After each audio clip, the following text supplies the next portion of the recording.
ఒక నూతనమైన ఒరవడి. ఎప్పుడన్నా కానీ ఒక విపత్తు వస్తే ఏ విధంగా హ్యాండిల్ చేయాలి,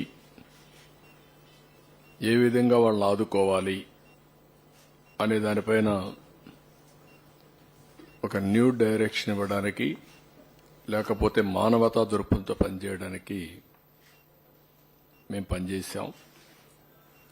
ఇప్పటికి దగ్గర 25 రోజులు అవుతుంది విపత్తు వచ్చి.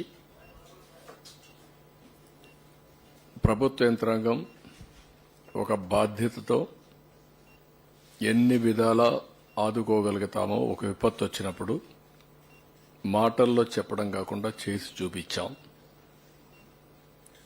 ఈరోజు మేజర్గా దగ్గర 4 లక్షల మందికి 602 కోట్ల రూపాయలు వారి అకౌంట్లో డైరెక్ట్గా వేశాం. మొత్తం 7,600 కోట్ల రూపాయలు నష్టం వచ్చింది.